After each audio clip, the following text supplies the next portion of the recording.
My name's Stuart Easton. I'm the CEO and one of the founders here at TransparentChoice. So we're a software company that does portfolio management software, and every month we run 2 webinars. We do one that's kind of product centric, where we do a demo. We typically get someone in to join us and put it all into context in the real world environment. And then every month we have a thought leader come in, a leader from the industry come in and talk to us about something interesting. And I was trying to work out, who do I know? Because this month we wanted to talk about, strategic planning. What is it? Why do we care? And I was racking my brains trying to figure out who would be a good person to speak with when I suddenly realized we have the perfect person to speak with in Dirk. So if you don't know Dirk, he has a bit of a hangover today because yesterday was the celebration for the 25th anniversary of the PMI Austria chapter. Correct. Of which yes. Dirk is the president, I think. Yes. Indeed. Right? Indeed. Yeah. So that's a big, big round of applause.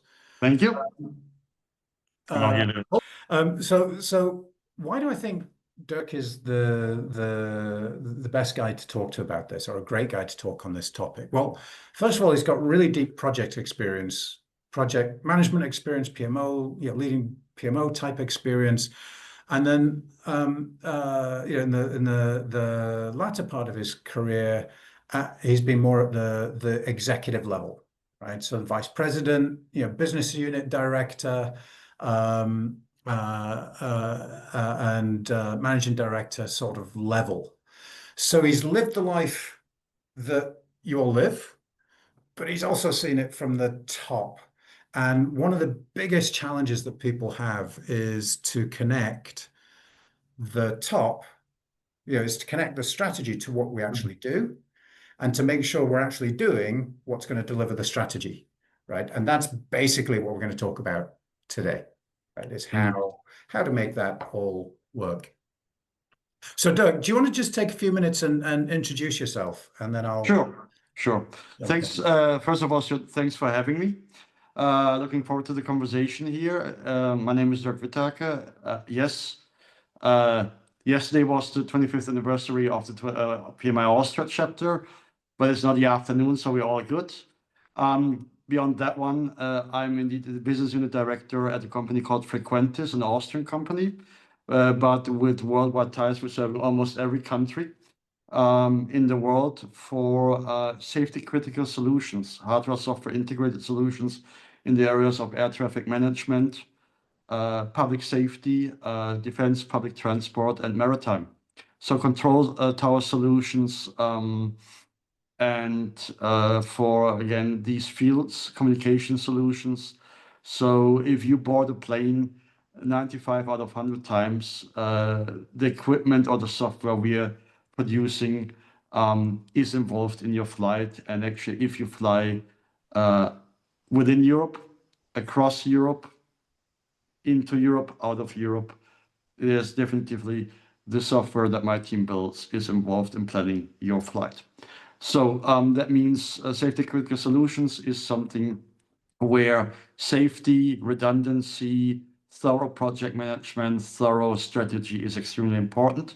We take this very seriously because compared to other endeavors where you might just lose money, what we are doing, the impact might be very much more severe.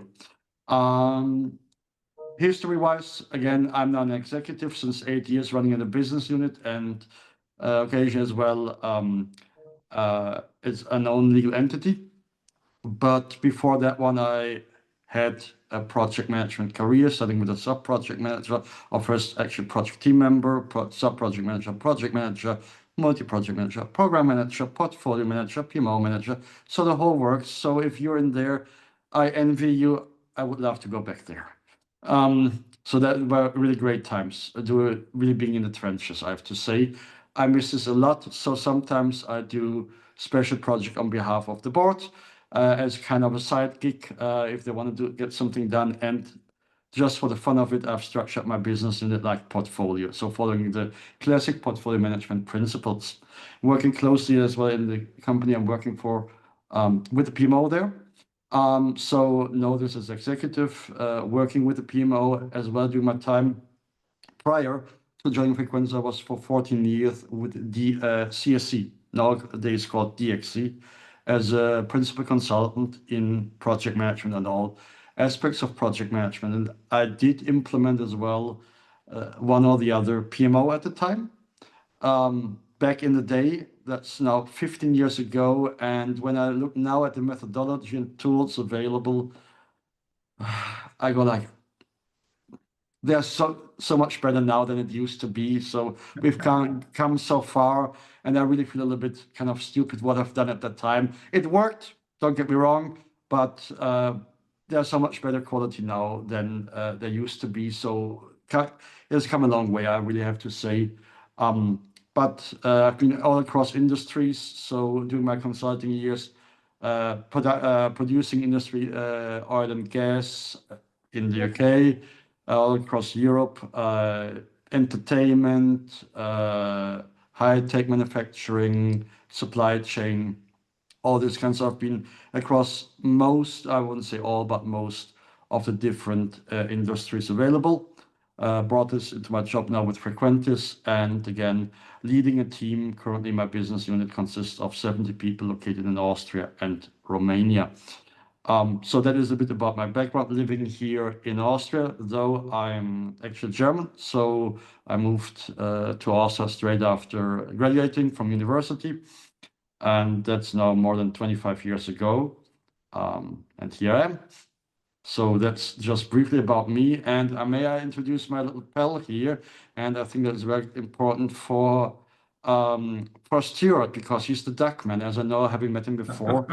This is Maurice. I hope the blur works. So Maurice is our mascot of Frequentis. As I said, we have an export quota of 98%. And where we go, Maurice goes. So our system engineers, wherever they are in the world, they take Maurice to bring it to the clients, and we always get photos where he is at the Copacabana, maybe at Heathrow, or wherever in the world, Narita Airport, Australia. He was in the Antarctic, he was in the Arctic, in Greenland, he was everywhere. So this is a far-traveled duck, and next time we see each other face to face, you'll get one. Promise. Outstanding, outstanding. Well, so Dirk, actually, that leads perfectly into how to get this thing started. So if you've been on any of our webinars in the past, you've probably heard about the ducks. As Dirk says, you know, the people now call me the duck man. I don't know if that's good or bad. It's good. It's good. Okay, Trust me. I'll take that. I'll take that. I'm the duck man. And the reason that I talk about ducks is because yeah, the story goes, a friend of mine, a guy called Roberto Camanho, he's a senior consultant down in Brazil, and he was presenting his project to the CEO of one of the world's biggest oil and gas companies, and you know, he was telling about here's my Gantt chart, my burn down report, and all this kind of stuff. And the CEO stopped him and he says, Roberto, I don't care if you've got a boy duck or a girl duck, right? I don't care about the details of your project. I just want eggs. Just give me the eggs, right? And this is the center of the whole of today's conversation, this idea that the business really doesn't care about projects at all. What they care about is what's the value of those projects. And so, you know, if you're doing something, you know, if you're upgrading an air traffic control system or something, right? You're not doing that because you're going to get a pat on the back because you did a project well. You're doing that because we want to improve reliability or performance or something, right? Something meaningful to the business. And so those things, those meaningful things, when you roll them all up, eventually roll up into something that we might call strategy, right? Hopefully. So, so in my travels, I'm lucky. I get to speak at lots of conferences around the world. And last year, I spoke at an APM conference, and there were about 80 people in the room, 80 PMO leaders in the room. And I asked asked them to put their hands up if they could explain, if they knew what the strategy was for their business, and they could explain their role in executing it. Dirk, how many hands do you think went up? Almost all, if not all. Sorry, the other way around. None. None went Yeah. up. So None. sorry. None. Yeah. I got that wrong. Yeah. None. Two hands Yeah. went up. Two hands went up, right? So this is, which is very consistent. There's research that suggests that 95% of people out there do not understand the strategy of their organization.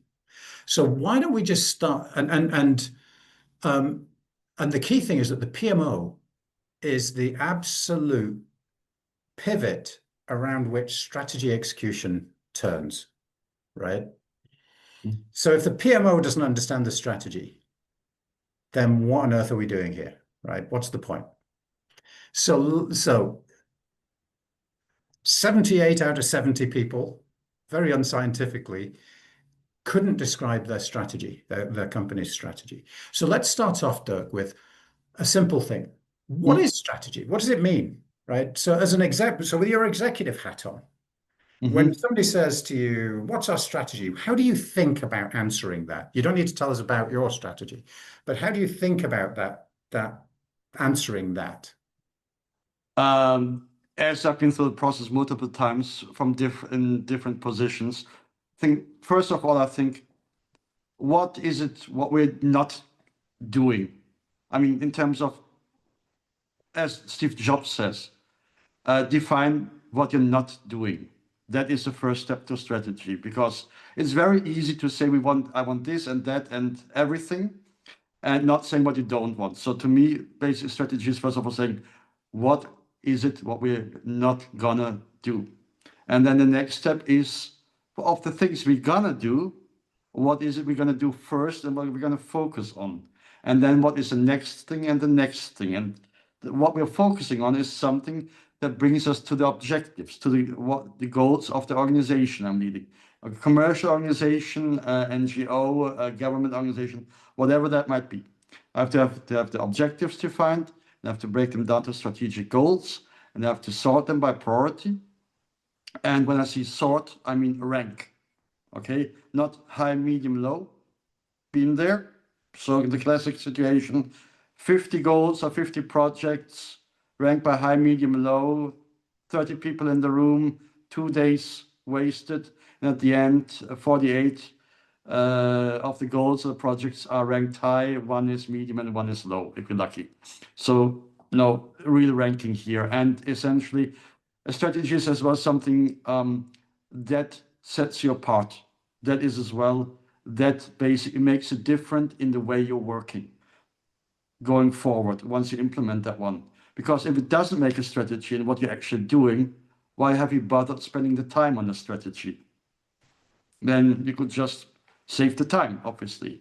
So it's very clear articulate, this is what we're doing, and we do this first, then this, then this, then this. And it's order of priority, and that's how we allocate as well our resources. Money, people, other physical resources. And this is what we're gonna absolutely not do. And this is the really hard part. And this is often the missing part. And so I see quite often, I've seen that quite often, where there's kind of this wishful thinking. Hey, we have unlimited resources, we just put the wish list out there, and then we cascade this down into the organization, and surprise, surprise, it doesn't happen, or just parts of it. And the gap is there. Why? Why didn't have? Why? I said I want this, yeah, but you basically went through the whole wish list and didn't limit yourself. I mean, this is funnily a story that kids learn pretty early with Christmas. I mean, I learned it at 6 years. I mean, the wish list, you won't get everything from the wish list. You have to limit yourself. And the PMO here plays, from my point of view, a crucial role, facilitating the conversation between the executive level and the operational level, having the conversation of what is possible and what not, translating both downwards, what are the goals, what are the priorities, what is it the management wants, but as well then transporting upwards towards management. Hey, this is something that can be realistically achieved, or maybe as a stretch target, and this is completely not possible. And you need really to spell out what the priority is, and not 17 priorities, because 17 priorities meaning no priorities. So let's break that down a bit. That was really brilliant, super comprehensive. Actually, before I jump in and start breaking it down, this is going to be so much more interesting and so much more fun if you guys join in, right? So the chat's open. Arturo's got the idea. He's in there. He's commenting already. Fill the gap between strategy and execution is one critical competitive advantage. Now, Arturo, I don't know if you mean that for the business or for the PMO, but it could apply to both, actually, that statement. For that person running the PMO, plugging that gap is going to make you stand out from everybody else in the organization. You're the star. You're the essential piece that everybody wants. Absolutely. If you don't, not so much. Not so much. Well, and as the business, right? So there was HBR, Harvard Business Review article where they looked at it, and about 70% of well-formulated strategies fail due to weak execution, due to the fact that they don't execute it properly. They don't implement the projects that they should be implementing, and if they do, they don't implement them well and get the benefits. Right. So the bar is not very high here in terms of being able to do it well. You've just got to beat 30% of the market. And the COO of one of the world's biggest airlines actually once said something really interesting to me. What they said is, look, Stuart, if we can, when we launch a new product, Wi-Fi on an airplane or something, within 6 months, everybody has it. But if we can fix this, if we can bridge this strategy execution gap, right? If we can make that work really well, that's a competitive advantage, and nobody on the outside can see it, so they can't copy it. And that, I thought, was a really, really astute observation. So that means that it's not just a competitive advantage, it's a sustainable competitive advantage, which is a really big statement for most businesses. So let's jump in and start breaking it down. So to the audience, if you can all pull up chat, I'm going to make you work a little bit because you're far too quiet, right? I want you guys in the chat, talking away, agreeing, disagreeing, tell us what you like, what you don't like, right? So get ready in the chat. I would like you to just tell me, yes or no, if you personally understand the goals of your organization, how are you going to, how are you going to measure the impact on those goals, and what the relative importance of those goals is, right? So does anybody know? So just give me a yes, yes, yes, or a yes, no, no, or a yes, no, yes, right? So it's, what are the goals, relative importance of the goals, and what's supporting the goals. So let's see if anybody jumps into the chat. Do we get any yeses? Oh, we got a yeah. Oh, that's pretty good. Tatiana, that's pretty good. Okay, yes, no, no. Laura, that's pretty good as well, actually. Anyone who says yes to any of these, by the way, is one step ahead of most PMO leaders. Yeah. And unfortunately, I've seen some organizations no, no, no, because there was technically a strategy devised by the executive level, but never really communicated. They thought somehow magically it trickled down into the organization, and even the PMO was aware. And that is what I'm seeing as well, that sometimes I think the first question is actually to a PMO or to any level, have you seen the strategy? No matter how good or bad it is, but actually, have you gotten the slides or a presentation or what have you? And that is obviously absolute no-brainer, but still organizations struggle even with that super basic step. Do you know what? Even before that, there's a step, right? There has to be enough strategy. So everybody goes off site for a week with McKinsey, right? And we pay them $3 million and we get a lovely strategy presentation back from them. Mhm. So my question to you, because you've sat in lots of board meetings, right, and management meetings. To what degree do you think the executives have the same understanding of what the strategy means in execution? Because what I've seen is that usually they don't, right? So the sales guy takes the strategy and the sales guy thinks, I'm going to interpret that as being all about selling stuff. And the Mhm. manufacturing guy is going to take it and say, well, I'm going to interpret that strategy as being all about manufacturing. So do you have any kind of stories or observations about how that, because you've been in those meetings, right? What does it Yeah, feel like? absolutely. So I think obviously everybody has its own set of glasses and looking at things and picking basically his favorite aspects of a strategy. But that is so important why in that conversation, in these offsites, there's very specifically kind of a round robin round where you go like, okay, you please repeat in your words your contribution and the strategy itself to all the others. So to play this back, in essence, basically that kind of there is a feedback mechanism. This is a strategy as I understand that one. This is what I contribute as a head of sales or head of COO or what have you. And that is my contribution here, and that's how I make it work. And that process of playing back to this small, usually a relatively small group, what this is about, only works if your strategy fits on a handful of slides.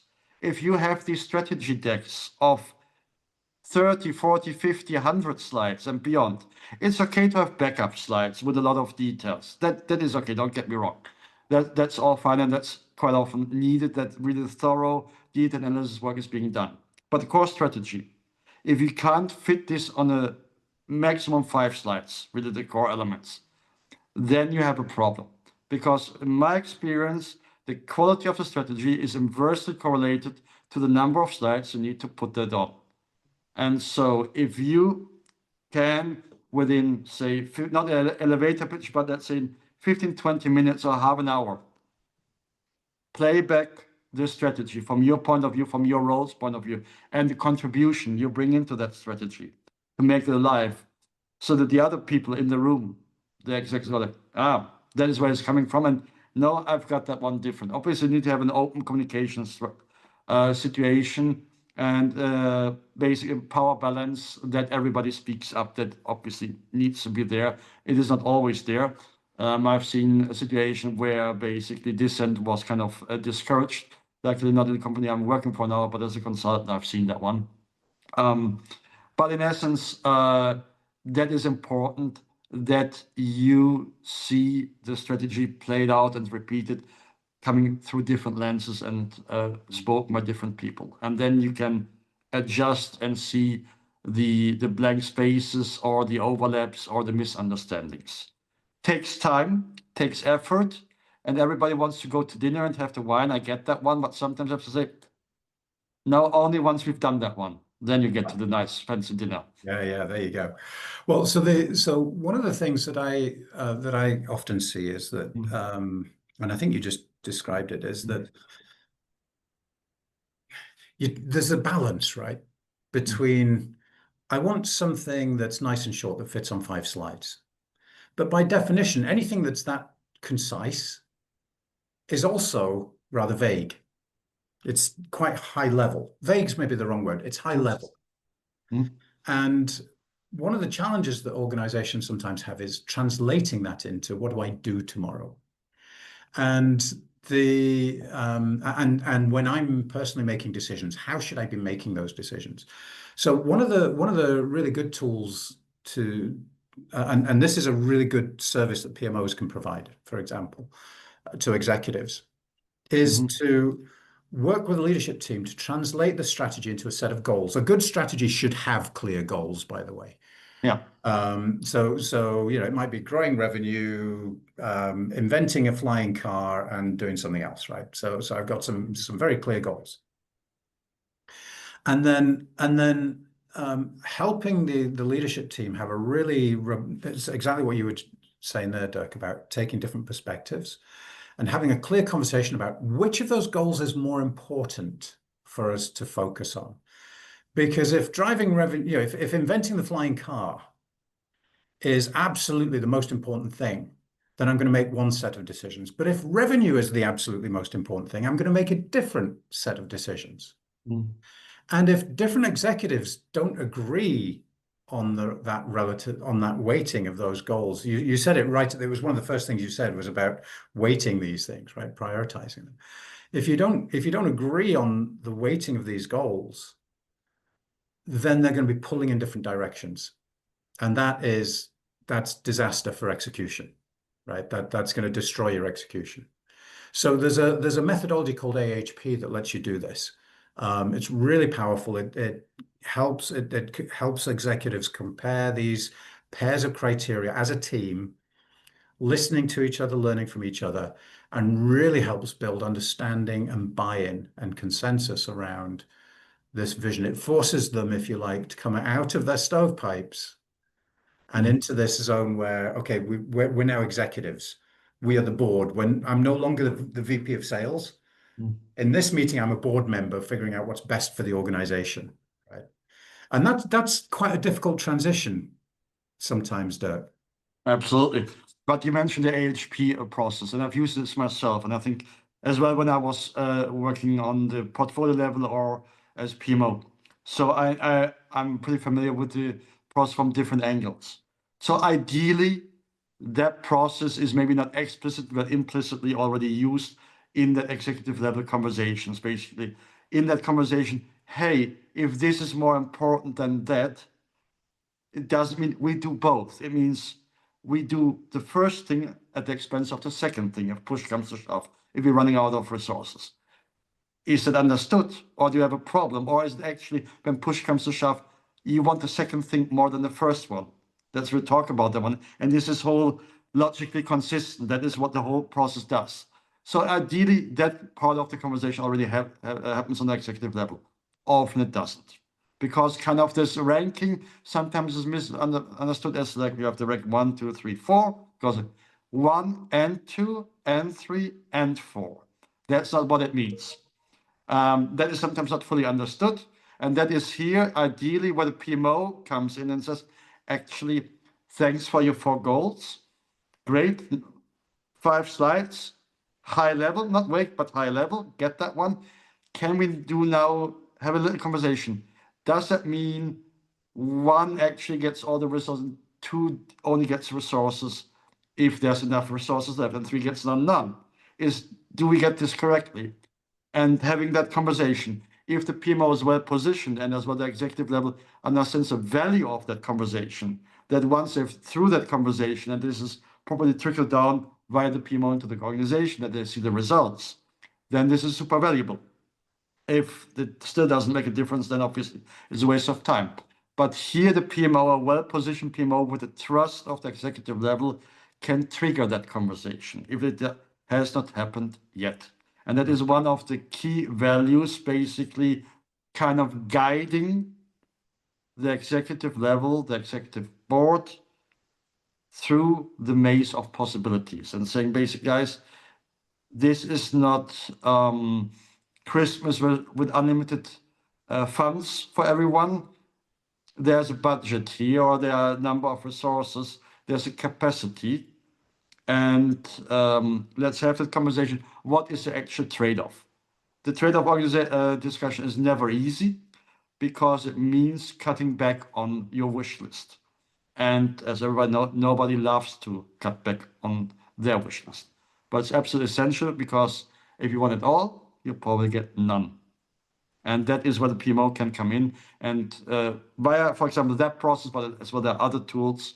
Again, the PMO in good standing can then have as well the trust of the executive level to have that conversation, which is extremely valuable, I think. Marvelous. I like that. And I love what you said there. Gosh, there's so much in that piece. So I love what you said there about, if you try and do all of it, you probably get none. Yeah. So I mean, we're really talking about using your strategic direction, turning it into these goals, using them as weighted criteria or something to evaluate your investment opportunities. And very often in the strategic planning process, having this conversation right now with a global bank, in the strategic planning process, they ignore resources. And that's a big, yeah, you're shaking your head already. Classic. Yeah, it is. It's Seen it too often. Hey, you want to implement a resource planning system and management system? No, we don't have the funding. Maybe next year. The reality is, in that answer, probably we need one, but we don't like the output. It reminds me very much 10 years ago, I had a Scrum team in a different country that was not performing. And I went there and I said, just as a similar situation, I said, don't you look at your burn down charts? They're not good. It's just we're looking at, yes, we have access to them. Can you read the burn down charts? Yes, we can read it. But then why are you not looking at these? We don't like what they say. And it's the same thing with resource planning. right. Not implemented because it probably says something you don't want to hear. So, and that is probably when I see an organization that does not have proper resource planning, usually it's not for the lack of tooling or for anything. It's most of the time for the reason that you don't like what it will tell you once you've properly implemented it. Well, so here's the interesting thing. Two fun stories, right? So we just went through the strategic planning process earlier this year with one of the UK's biggest charities, and it's the first time we've done it with them. And one of the things, what you're trying to do almost is run lots of what if scenarios, right? Because you've got this shopping list of things that you want, and you're trying to figure out what combination of those things is going to maximize my value, but is at the same time deliverable, right? That's what you're trying to work out. Yeah. And they'd never had the ability to do that before, to overlay the resources. So it was always, what is it that we want, which of course is everything. And so they struggle. It's by design. I mean, I don't know that organization specifically, don't get me wrong, but I would guess that's by design. Well, it was interesting because when there's a little magic button in our software, a little AI piece that will then optimize and suggest a portfolio and tell you why, where the resource constraint is. And they were astonished because they suddenly realized that there were two teams that were absolutely resource constrained, and everybody else had capacity, right? But it was these two teams, and they, for the first time ever, right? This is liberating as an executive. Theory of constraints. Absolutely. Very old, still valid. Absolutely. Goldrod. Well, Classics. And if you know what the constraints are, you can do something about it. Yeah, and you should only focus on the constraints, as Mr. Goldrod said like 25, 30 years ago. The classic books on that topic, obviously. But again, that means the message that could say, you need to invest here in physical resources, in additional teams, headcount, what have you. That is sometimes a message the executive level needs to be willing to accept, to hear that constraint, to accept constraints being imposed on them, not imposed kind of by the organization, but in reality, these are constraints by reality. And that is important as well. I'm an executive, but I challenge my team. I want to be clear, sometimes very hard. But that what goes with that one, I expect my team to challenge me back and tell me, these are the constraints. I'll kick the tires on the constraints that I try to impose on me in terms of capacity or timeline or what have you, or change capacity. And I kick the tires hard. But if this is sound, then I expect and I accept these constraints and model my prioritization accordingly. That requires an open communication and safe communication structure. In Austria, that is relatively simple. Okay, it always depends on individuals, but the power basic difference between the different levels in Austria is very small compared to other countries. The power basically gap on other countries makes this very hard.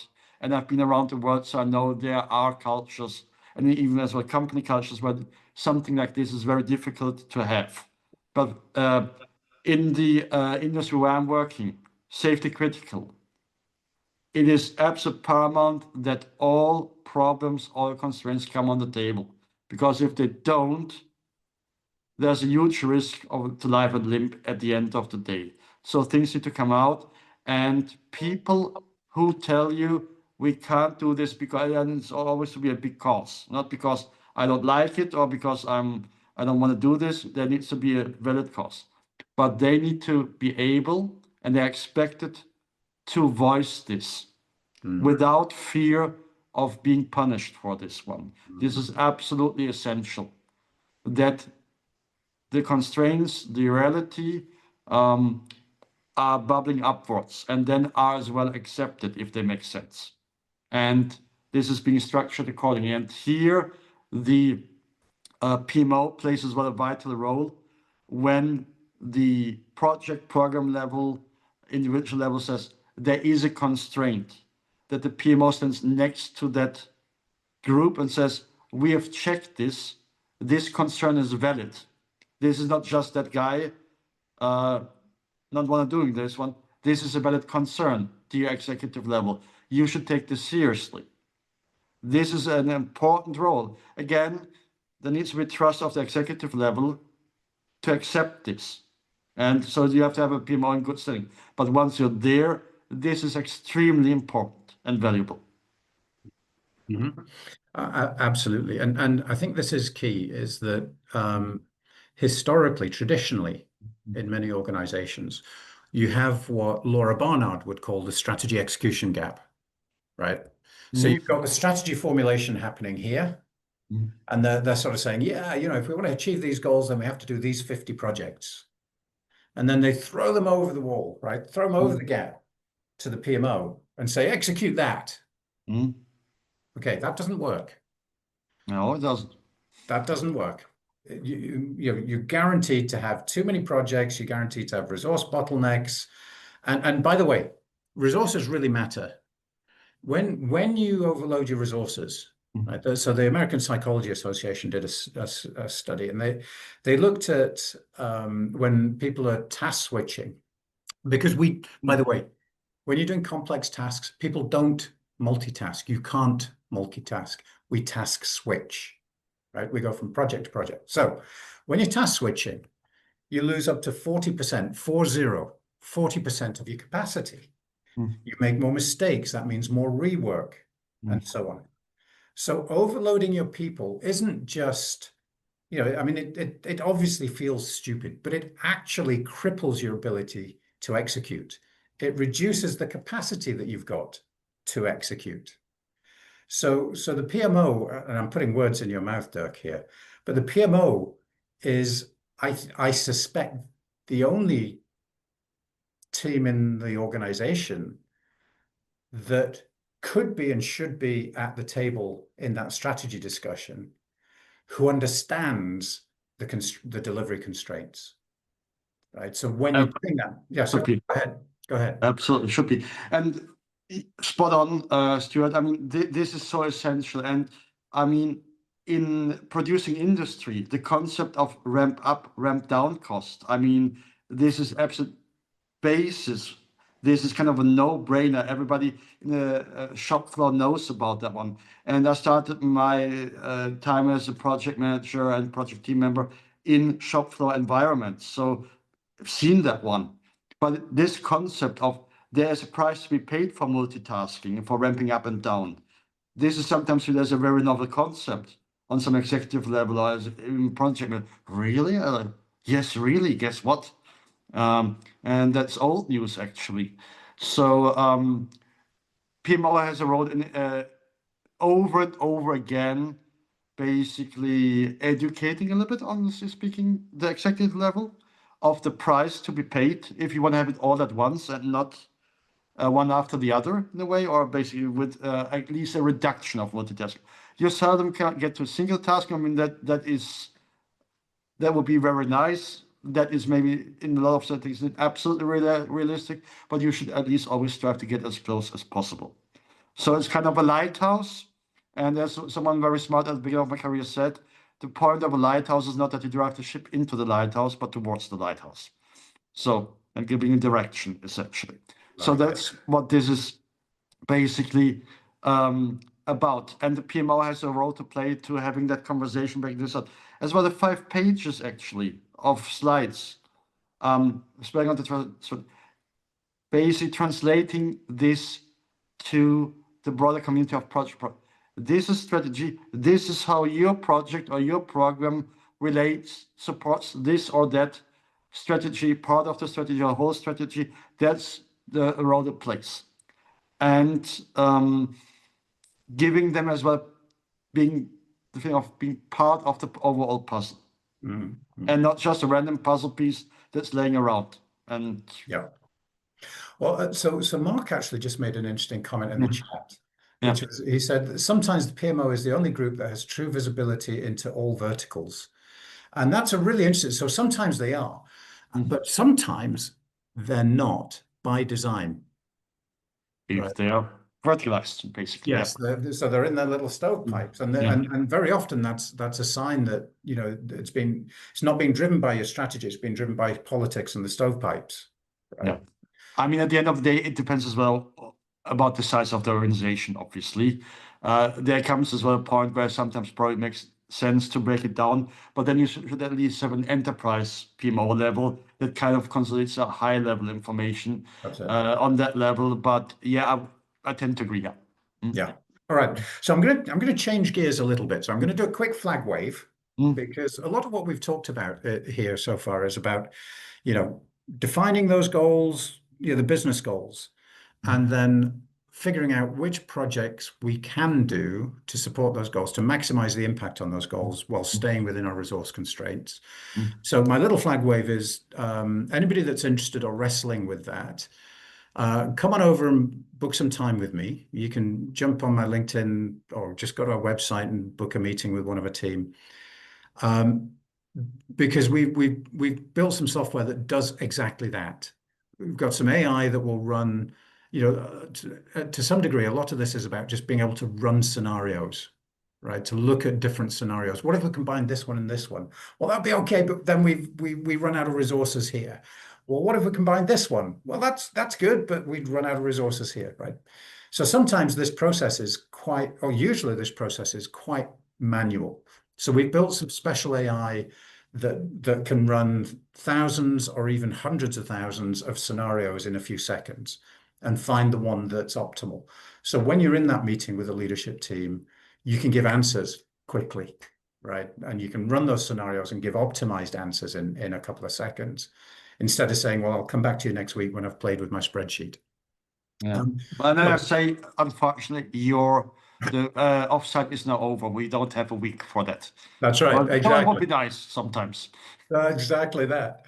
So if you struggle with that, you know, come over to the website, book some time with one of our guys, and we'll chat it through.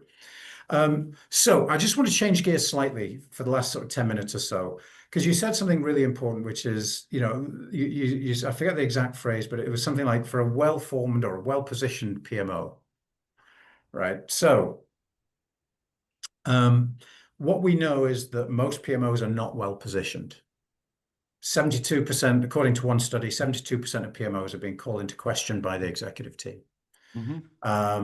And so what is it that if you could say one thing to a PMO who isn't at the table, isn't in those planning meetings, who isn't seen as adding value, what would be the one thing? Maybe I'll give you 2 things you can suggest to them to change to get them to the table, to get executives to pay attention.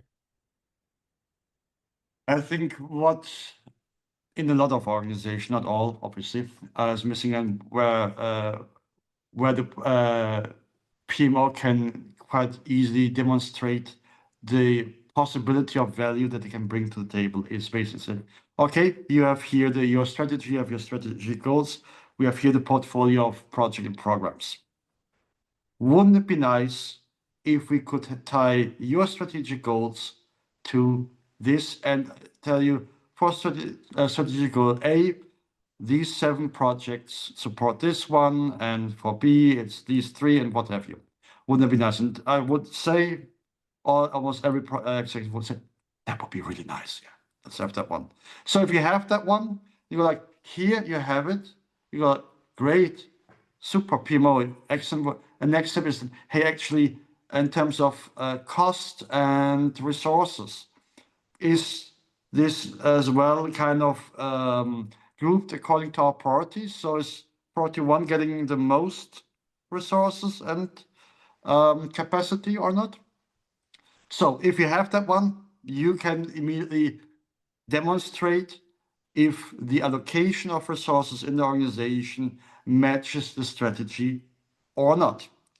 Now, if you don't have that information, you can make the case, this is your strategy, this is your portfolio of projects and programs. Now, wouldn't it be nice? They go, yes, would be nice. But you say, we need to do that one. We need to do the work, and this is our job. So if you work with us, we make it happen. And you then need to really put in the hours and the work and the tools and the process to make it happen quickly. But if you can then, with this, if you enable this one, which is not in all organizations, but a lot of organizations actually missing, you provide immediate value because you demonstrate if the strategy is basically in line, the project portfolio is in line with the strategy, and you can keep on monitoring that one in terms of actual spend and planned spend. That's where I would start. I mean, obviously, for some organization, you have to start even earlier. First of all, a full list of projects. I mean, that's usually what, back in the days when I started a PMO, actually, we don't have a project list. We don't know actually what all the projects are. This is super basic. Let's say we're beyond that step, then I would go there next. Yeah, And then next one is the resource constraints. Yeah, I used to be really surprised when I asked people, how many projects do you have? And the answer was, I don't know. I'm no longer surprised because it's so common.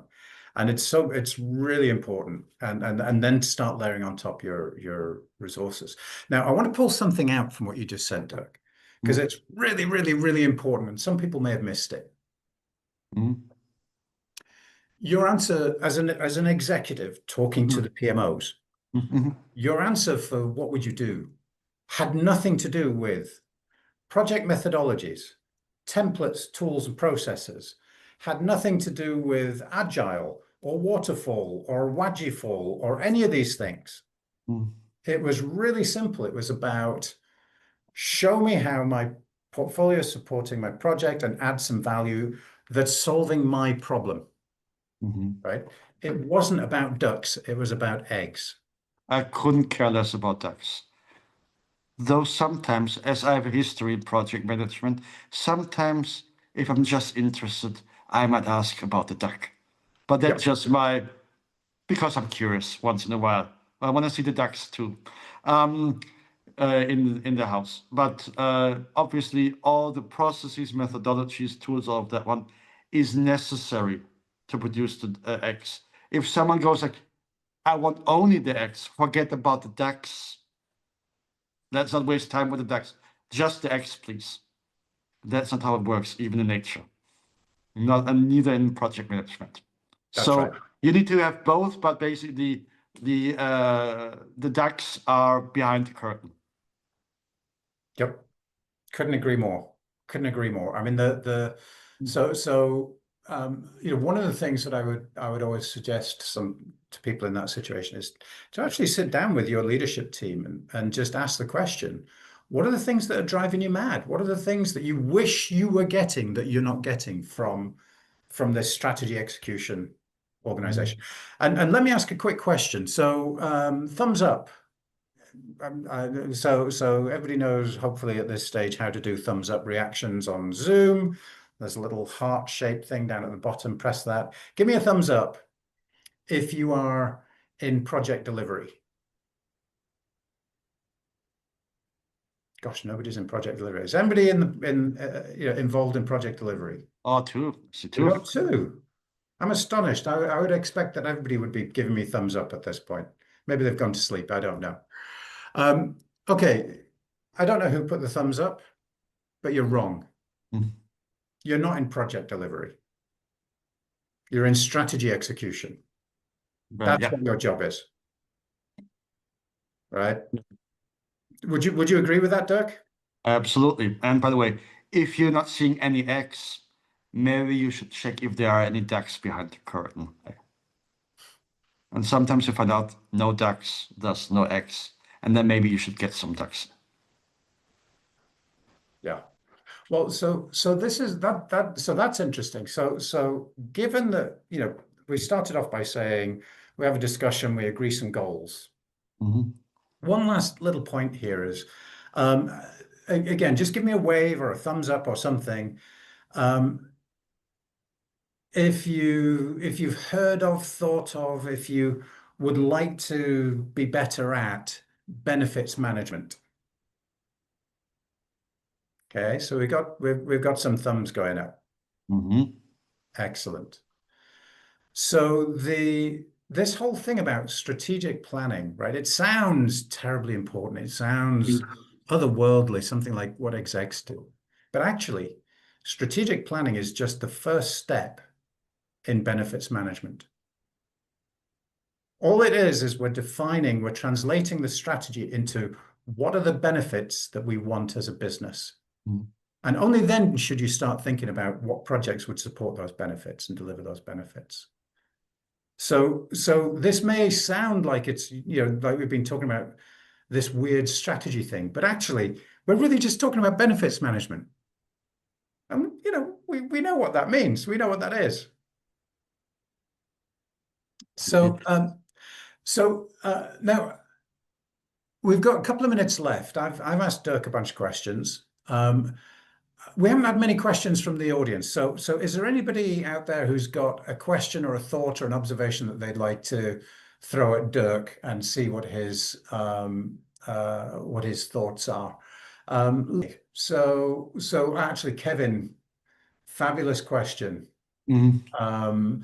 And by the way, Kevin, Dan and Alex have been trying to track you down, but separate conversation. What do you say to the leadership teams and the CEO who wants everything done at once, even if there are no resources? And by the way, it's not going to cost anything. What do you say to that executive? That's a tough one. That is indeed a tough one. So, what should be said to that team? Let me start this way first, okay? What should be said? Hey, you try that one with your children at Christmas. That they go, I want everything, no matter the cost, because hey, there are no costs actually. Does that work for you too? So why do you, if that doesn't work for you in your family, with your children, why do you expect this to work at work in your office? Doesn't work that way. So it is kind of keeping the reality on the outside. So this is obviously a message that is very hard to place with the leadership team, which more or less consciously doesn't want to hear what the constraints, the real constraints are. I would probably take the route saying, hey, probably you're complaining about the lack of X. Let's take a look why there are so few or even no X, and they're not there at once. So let's follow that thing. Let's take a look behind the curtain. Ducks, are there actually ducks? No ducks. Okay, let's talk about how we get ducks. Ducks are starving, no food for the ducks, no water. Maybe we should work on that one. So take them step by step logically to the conclusion that there are actually constraints and they need to accept the constraints. Obviously, depending on the egos of the executives involved, that might prove sometimes very challenging. That is not an easy one. So there is no silver bullet I can present to you, but I would basically start with what is missing and that they so dearly wanted to have the X and then take it from that angle. And one technique Mm. so doing that root cause analysis is really good, right? Of why there are no eggs. And you usually end up at capacity and portfolio management, right? Usually And they go where like, you end up. yeah, okay. Usually that's where you Now end I up. get, yeah, now I get it. Yeah, yeah, yeah. Another really simple technique. There's a PMO I was chatting to the other week who we had this conversation maybe 6, 9 months ago. And he was saying, look, we're at capacity and the execs just keep dumping more and more and more on me. Yeah. What do I do? How do I have that conversation?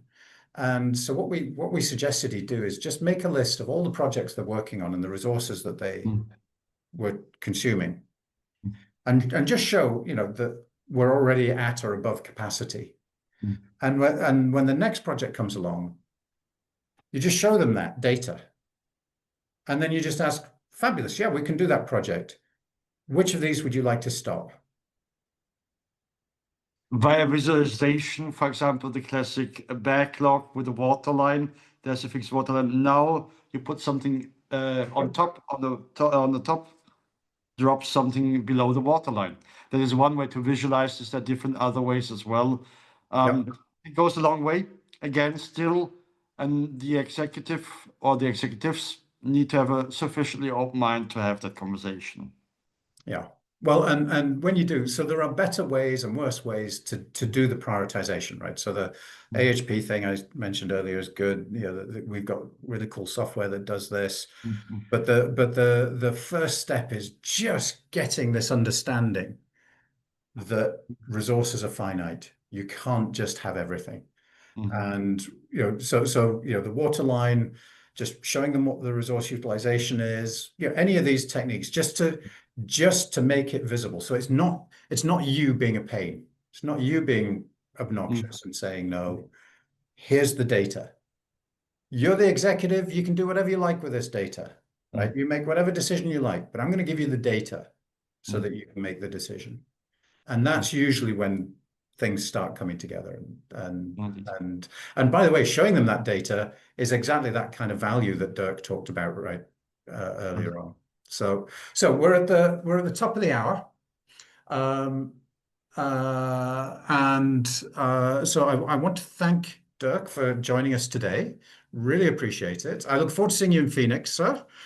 That'll be fun. Anybody else going to Phoenix? Anyone on here going to the Global Summit in Phoenix, Arizona in, what is it, about 6 weeks, 12 weeks, something like that? So that should be fun. That's the PMI Global Summit. Always an interesting event. We did the one in Barcelona earlier this year. That was a lot of fun as well. So Dirk, thank you very much. Really appreciate it on behalf of the audience. Thanks for having me. Thanks for spending the time. Fantastic. And if you would like some help and support trying to figure out how to get this journey started, we've got a couple of things on our website that can help you. You can either just book a meeting with me or one of the team to talk through, or you can go and book a business case session where we'll help you build the case for change and start to have that conversation with executives. Try and identify those points of value that you can deliver to them to really start building your reputation and your relationship with the leadership team. So head over to our website and look for either a case for change or the business case, hit the button and book some time, and we'll talk to you there. Awesome. Thank you, everybody. And Dirk, once again, thank you very much. Big round of applause. Thanks for having me. Have a good day. And keep your eyes open for the next webinars, demo webinar at the end of the month. And then we've got some real fun happening next month as well, with some real firecrackers. It's going to be a handful next month. So awesome. Thank you, everybody.